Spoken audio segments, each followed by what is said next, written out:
কেন্দ্রীয় বাজেট 2025-এর ঘোষণা। সমাজের প্রতিটি স্তরের মানুষ এই বাজেটের অপেক্ষায় রয়েছেন। এক বুক আশা নিয়ে কেন্দ্রের দিকে তাকিয়ে রয়েছেন আমজনতা। এদিকে সমাজের প্রতিটি স্তর মূল্যস্ফীতির প্রভাব অনুভব করছে। একই সঙ্গে সাধারণ মানুষেরও প্রত্যাশা বাড়ছে। বিশেষজ্ঞরা সরকারকে নগদ অর্থের পরিমাণ বাড়ানোর জন্য ভর্তুকিযুক্ত প্রকল্পগুলিতে আরো ছাড় দেওয়ার সুপারিশ করেছেন। এই প্রেক্ষাপটে প্রধানমন্ত্রী আবাস যোজনা থেকে শুরু করে কিষাণ সম্মান নিধি যোজনার মতো প্রকল্পগুলিতে বাড়তি বরাদ্দের সম্ভাবনা উজ্জ্বল বলেই মনে করা হচ্ছে।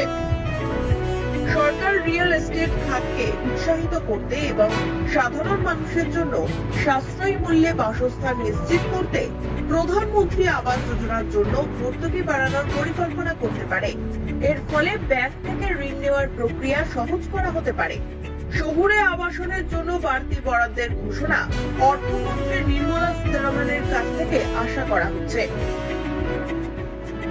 স্বাস্থ্য পরিষেবার আরো উন্নতির লক্ষ্যে আয়ুষ্মান ভারত প্রধানমন্ত্রী জন আরোগ্য যোজনায় বাজেট বাড়ানোর সম্ভাবনা রয়েছে। এই বরাদ্দ বাড়ানো হলে আরো বেশি পরিবারকে এই প্রকল্পের আওতায় আনা সম্ভব হবে। সম্প্রতি 70 বছর বা তার বেশি বয়সীদের এই প্রকল্পে অন্তর্ভুক্তির ঘোষণার পর এর মূল্যের পরিমাণ আরো সম্প্রসারিত হতে পারে। কৃষকদের জন্য বড় ঘোষণার সম্ভাবনা রয়েছে। বার্ষিক কিস্তি 6,000 টাকা থেকে বাড়িয়ে 12,000 টাকা করা হতে পারে। কৃষকদের দীর্ঘদিনের দাবি অনুযায়ী সস্তা ঋণ এবং কম ট্যাক্সের ব্যবস্থাও করা হতে পারে। গ্রামীণ অবকাঠামোর উন্নতির জন্য প্রধানমন্ত্রী গ্রাম সড়ক যোজনার বাজেট 10% বাড়ানোর প্রস্তাব পূরণ করতে পারে। গত বছরে 14,800 কোটি টাকার বরাদ্দ এবছর বাড়িয়ে 16,100 কোটি টাকা করা হতে পারে।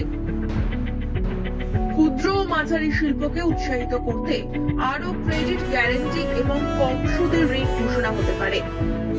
এমএসএমই খাতকে সক্রিয় করতে এই পদক্ষেপ অর্থনীতিকে আরো শক্তিশালী করবে বলেই মনে করা হচ্ছে। বিশেষজ্ঞদের মতে আসন্ন বাজেট মূল্যস্ফীতির চাপ কিছুটা কমানো এবং সাধারণ মানুষের জীবনযাত্রার মান উন্নত করার দিকে নজর দেবে। প্রধানমন্ত্রী আবাস যোজনা, কিষাণ সম্মান নিধি এবং জন আরোগ্য যোজনার মতো প্রকল্পগুলিতে বাড়তি বরাদ্দ দেশের অর্থনীতিকে আরো চাঙ্গা করবে বলেই মনে করা হচ্ছে।